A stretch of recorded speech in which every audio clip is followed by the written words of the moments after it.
the summer, focus switches to the FIFA Club World Cup as 32 clubs from around the globe compete for arguably the most competitive competition around the planet. In each one of these videos, we'll preview one club from around the globe. Who is it? Well, today we're going to preview Urawa Red Diamonds.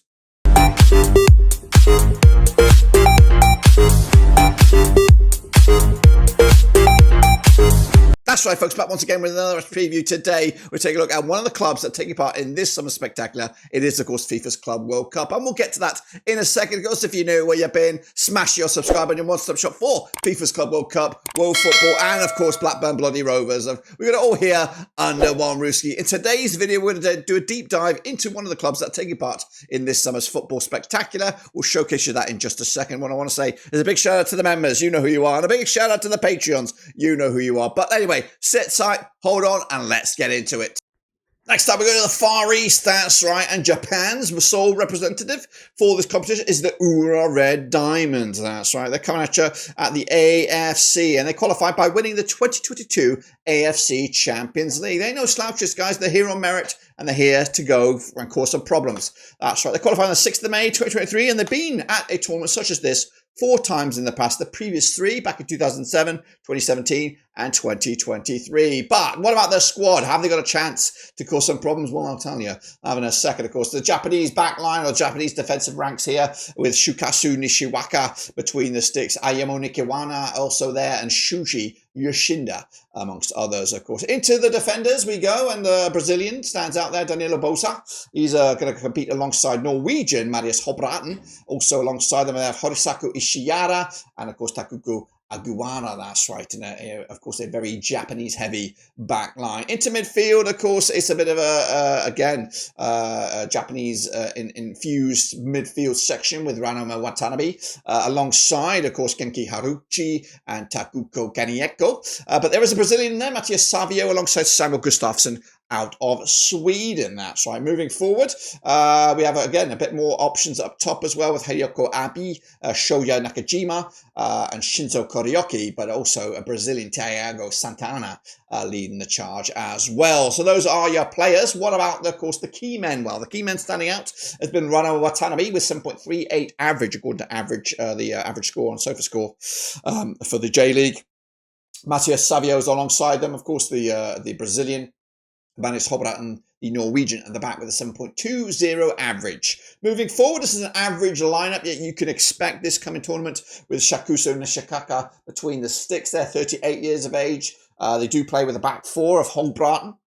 Boza making up the back line there, the centre-back pairing of a Brazilian and a Norwegian. They have 2 full-backs of Japanese descent there, Naganuma and Ishihara. And then into midfield, they've got a 4-man midfield with Gustafsson, Yashi, with Kaneko and Savio on the wings. Watanabe leads the charge alongside Matuso in an all-Japanese 2-prong attack. That's right. Now, of course, they're coming into this with a scattered success rate. They've won a lot of stuff, but it's kind of spread out a little bit. 2 times Japanese League Cup winner, 2 times Super Cup winner out of Japan. They are 3 times AFC Champions League winners. That's, of course, going under the radar. They, of course, won the Japanese Cup 8 times, and they've won the Japan Soccer League Championship 4 times. I don't know if that still exists, but that is their pedigree coming into this. Now, they are managed by Maciej Skorza, who is of Polish descent here, 1.71 points per match ratio.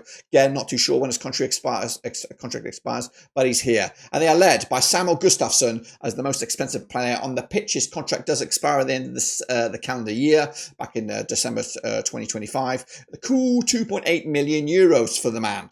Meanwhile, the squad itself is valued at around about 20.53 million, with the average player ranking up around about 662,000. The average age is 27.3, with 1 international player, 1 youth national team player, and 5 foreigners on the books. Their resume coming into this Group E, which is a doable group, but very, very tricky. They're going to wrap up, or at least wrap up their action over in their homeland here with a match against Yokohama FC on June the 1st. But then they switch gears to the Club World Cup and take on River Plate out of Argentina on June 17th. Must-win game, that one, you would imagine. In fact, they've got 2 must-win games. Inter, they'll probably lose this one against them on June 21st, sorry. That's their first. That's the second match, sorry. And then they'll wrap it up against Monterrey out of Mexico. I do think they can win that game, but will they have enough in the tank to sneak into a second spot? That's the question.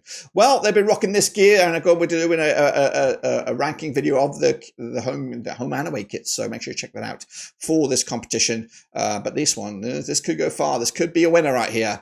Moving forward, let's take a look at the odds then, shall we, for the Urawa Red Diamonds out of Japan. Odds to get out of the group 11-4. Now, that's not great. It is, of course, on the heavy side there. Meanwhile, the odds to win the thing, also not very great. 150 to 1 to go the distance. But can they at least get out of the group stages with, of course, a very top-heavy sort of club here? I don't think so. I think Urawa Red Diamonds will get found out, unfortunately, and crash out the group stage. I do think they'll give it some fight, and they'll compete, and they'll cause some problems. But realistically, I think they're on the hide into nothing. But well, let me know. And of course, let me know your thoughts about the Urawa Red Diamonds. You excited to see them? Do you think they can go far? Let me know down below. Well, there you have it, folks. There you bloody have it. Of course, will this club go the distance and lift the trophy at the end of the campaign? Let me know your thoughts down below. And of course, don't forget to subscribe and smash the like, guys. This will be a non-stop shop for FIFA's Club World Cup. We're going to have previews. We're going to have predictions. We're going to have, of course, watch-alongs as well. It's going to be non-stop here over the summer. So make sure you do me the honor, smash the like and smash the subscribe. Until then, I'll see you soon for the next one.